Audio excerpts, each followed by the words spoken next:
Well, the suspect arrested for the assassination of Charlie Kirk is a 22-year-old man from Utah. Tyler Robinson was taken into custody last night. Investigators believe he acted alone. Fox 4's Sean Rabb joins me on the desk this hour with what we've been learning just in these past couple of hours. Yeah, well, we know that Tyler Robinson, the man in custody, was a student for a time back in 2021 at the same university where Charlie Kirk was shot and killed. Now, while the federal government and Utah officials marshaled many resources, the break in this case came from family members who contacted police. Tyler Robinson is now in the Utah County Jail. Utah Governor Spencer Cox said Robinson confessed to a family member or implied to them that he'd committed the incident. Charlie Kirk, conservative activist, podcaster, and ally of President Donald Trump, shot and killed Wednesday at the start of his Prove Me Wrong tour at Utah Valley University.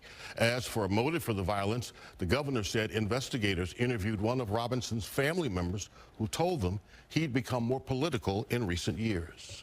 The family member referenced a recent incident in which Robinson came to dinner prior to September 10th, and in the conversation with another family member, Robinson mentioned Charlie Kirk was coming to UVU. They talked about why they didn't like him and the viewpoints that he had. The family member also stated Kirk was full of hate and spreading hate. Now, some evidence recovered, like the rifle used in the shooting and it being wrapped in towels and having a scope, matched messages Robinson posted on the instant messaging platform Discord.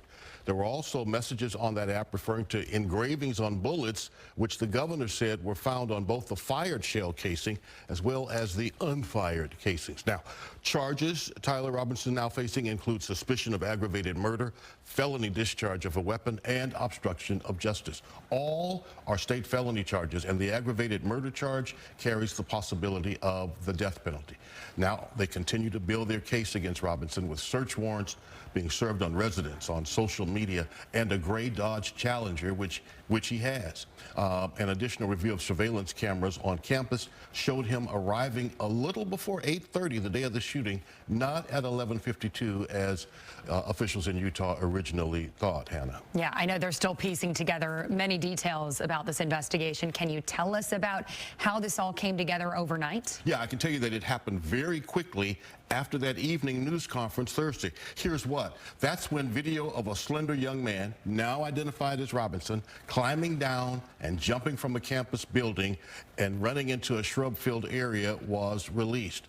A family member contacted someone they know at the Washington County, Utah Sheriff's Department. Now, that's in southwest Utah, about 250 miles or so southwest of the campus.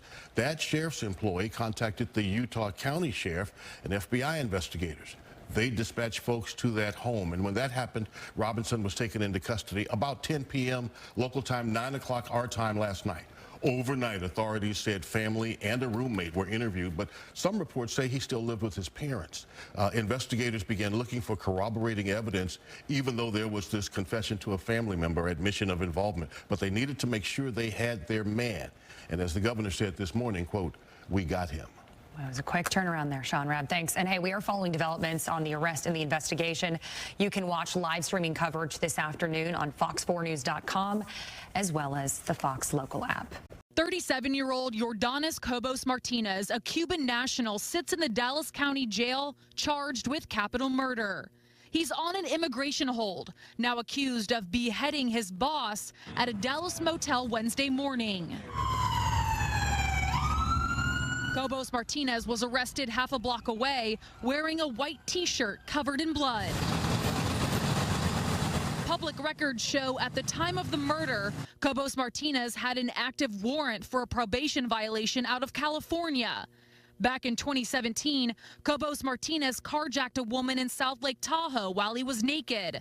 A jury convicted him in 2023 and sentenced him to a 1.5-year prison time. Earlier this year, ICE confirms to Fox News Cobos Martinez was released from ICE custody on January 13th, despite his removal order, due to Cuba not wanting to take him back. 9 months later on Wednesday, investigators say Cobos Martinez became angry at the downtown suites south of I-30 because his boss wasn't able to speak to him in Spanish.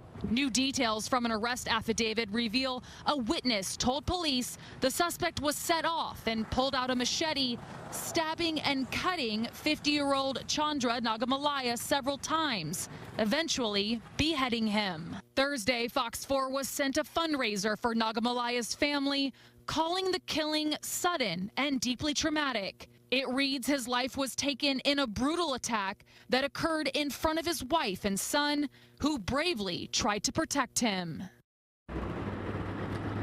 Dallas police also tell us, Clarice, that the suspect was taken to the hospital for a blood draw to see if there was anything in his system. We're still waiting for those results. Those usually take a few days. All right, Clarice? we know you'll report back to us, Peyton. Thank you.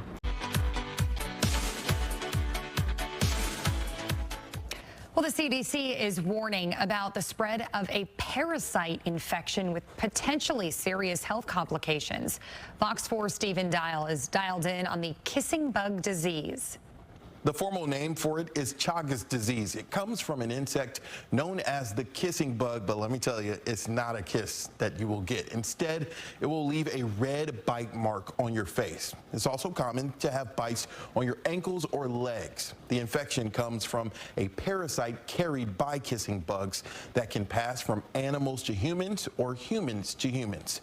Texas is one of 32 states where infections have been reported. At least 10,000 of these bugs are in Texas, according to Texas A&M. Symptoms include a rash, fever, or body aches. Chronic infections can result in digestive issues and heart failure. The CDC says that if you are in areas that has these bugs, make sure that your room or the area that you're staying in is sprayed with insecticides. If you are camping, sleep under a bed net. Wear long sleeve clothes that covers your skin. And if you have difficulty swallowing or have constipation, go to your doctor to get a blood test. They can tell if you have the antibodies, and there is treatment to rid you of this disease. A Grand Prairie family is grieving after someone shot and killed their pet goats and left their dog for dead. Yeah, the dog made it, but the family wants to find out who killed their goats. Fox 4's Vanya Castillo spoke to family members tonight, and she joins us now live. Vanya.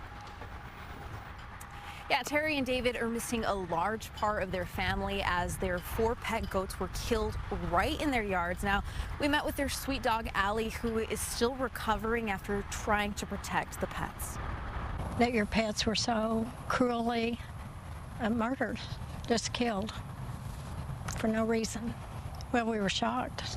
4 family pets shot and killed in broad daylight. A Grand Prairie family says someone walked onto their land, executed their goats one by one, and left their dog beaten and bleeding. That it's dangerous, and anybody that's that brazen to come this close. The Greens raised those goats like family. Their grandkids bottle fed them since they were babies.